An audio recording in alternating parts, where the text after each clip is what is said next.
Double movement in Fortnite has been around for quite some time. When I first heard about double movement binds and how it worked, I thought that it would be another game-changing mechanic that everyone has to learn. However, over time, I noticed that after setting up double movement binds, I never seemed to use it while building. It was great for rotating and strafing around the map, but in fights, the mechanic didn't seem to help much even in 50-50 situations. So, this brings up the question, are double movement binds worth it? Double movement binds allow you to run and walk around 60 degrees to the left and right, offering a controller-like movement. Whereas without double movement binds, players can only run around 30 degrees to the left and right while holding A and D. Areas where double movement binds noticeably improve your gameplay include tunneling, side jumps, and when running around with no mats. It's great for dodging shots fired at you since you can move in a zigzag pattern, making it almost impossible for the opponent to track you. So what's more then?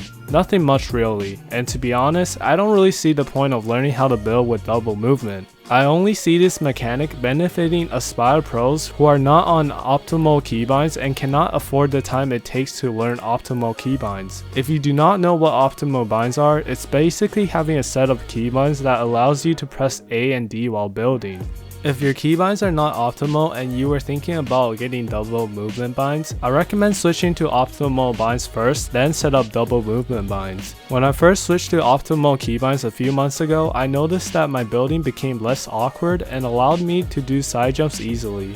It also improved my overall movement. So to recap what I said, I do not think learning how to build with double movement is necessary, but if you want to go pro in this game, I do think that it's justifiable. Now enough with the talk, let's get into the setup tutorial for double movement binds. First, what you want to do is pick two keybinds that you can comfortably hit while you are building.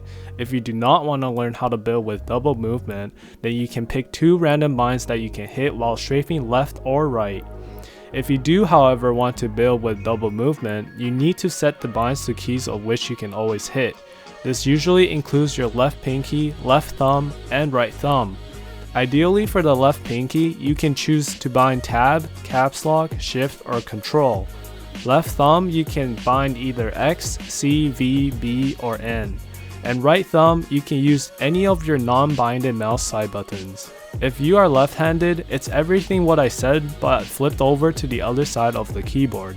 Once you decide which keys you want to use, you can go ahead and set them up in the settings. As an example here, say that you wanted to bind C as your second left key. You go into the settings and press the blank beside the A bind and you're good to go.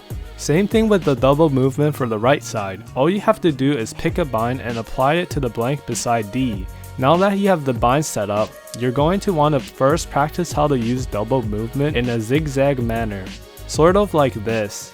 Then, after you get comfortable, you want to implement it into your building and rotations. One way to use the double movement is for doing side jumps. You can side jump with ease if you master double movement binds. Another way of using it is during tunnels, sort of like this. It gives you more time to build and edit.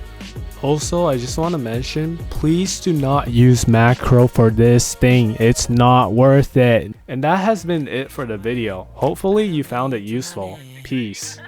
You think I need you? Don't you know you're the one that'll hold me back? No, I won't miss you. I've thrown away memories in the trash.